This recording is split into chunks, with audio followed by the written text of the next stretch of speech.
अस्सलाम वालेकुम दोस्तों, welcome to my channel Abid Ali info TV.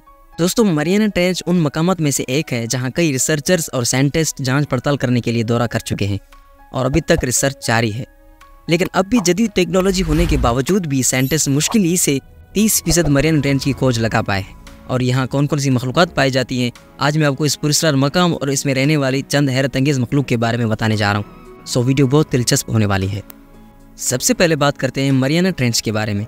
दोस्तों, Mariana trench western Atlantic ocean Mariana island से 200 किलोमीटर के फासले पर वाक़ है।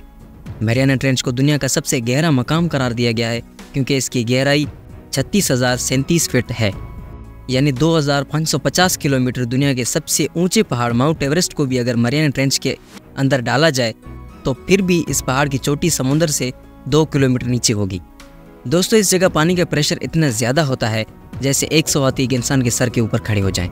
यानी अगर इंसान मरियाना ट्रेंच में ऐसे ही डाइव करे तो ये फ़ौरन मर जाएगा।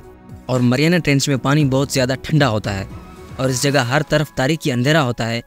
दोस्तों, मरियाना ट्रेंच को पहली बार 1875 में एक ब्रिटिश बहरी जहाज HMS चैलेंजर से की गई थी। एक रस्सी के जरिए 8 किलोमीटर गहराई नापी गई थी और बाद में पता लगाया गया कि मरियाना ट्रेंच की असल गहराई 11 किलोमीटर तक है।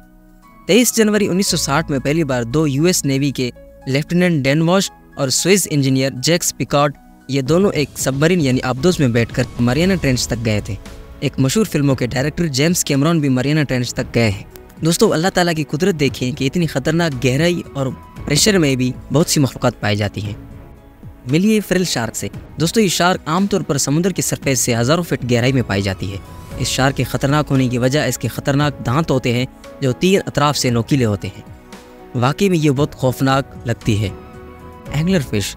दोस्तों, इस मछली के सर के ऊपरी हिस्से पर एक रोशनीनुमा टार्च होती है जिसकी मदद से अपने शिकार को बआसानी ढूंढ लेती है। ये अपने सर से निकलने वाली रोशनी की वजह से काफ़ी अलग है। इसके दांत बहुत तेज़ और बड़े होते हैं जिसकी वजह से इस मछली का मुंह भी बंद नहीं हो सकता।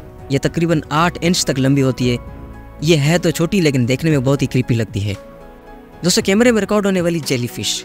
जेलीफिश समुद्र के सरफेस से लेकर समुद्र की गहराई तक पाई जाती है। माहिरीन का अंदाज़ा है कि ये मछली हज़ारों सालों से हमारे समुद्र का हिस्सा है। जेलीफिश कहलाई जाने वाली ये आबी मखलूक माहिरीन के नज़दीक मुकम्मल मछली की खसूसियात नहीं रखती। बाज़ औक़ात इसे सिर्फ जेलीज भी कहा जाता है। वाकई में ये बहुत अजीब है।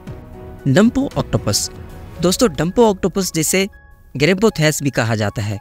डम्पो ऑक्टोपस को पहली बार 1983 के आसपास दरियाफ्त किया गया था। डम्पो ऑक्टोपस दूसरे ऑक्टोपोड्स के मुकाबले में छोटा होता है जिसका औसत 20 से 30 सेंटीमीटर तक होता है। वाकई में ये सबसे अलग है। बैरली फिश। दोस्तों, बैरली मछली एक और दिलचस्प गहरे समुद्र की मखलूक है। इस मछली का नाम इसकी आंखों की शक्ल के लिए रखा गया है जो बैरल की तरह नजर आती है और ये बैर ओकियानूस, बैर कायल और बैर हिंद के ओशंस में पाई जाती है। ये मछली आमतौर पर गहरे सुरमई स्याह होती है और ये साइज़ में तकरीबन छोटी होती है। इसका साइज़ 1.6 इंच तक होता है। वाकई में ये बहुत यूनिक है। तो दोस्तों, ये थी हमारी आज की वीडियो अच्छी लगी तो वीडियो को लाइक और चैनल को सब्सक्राइब लाजमी करें।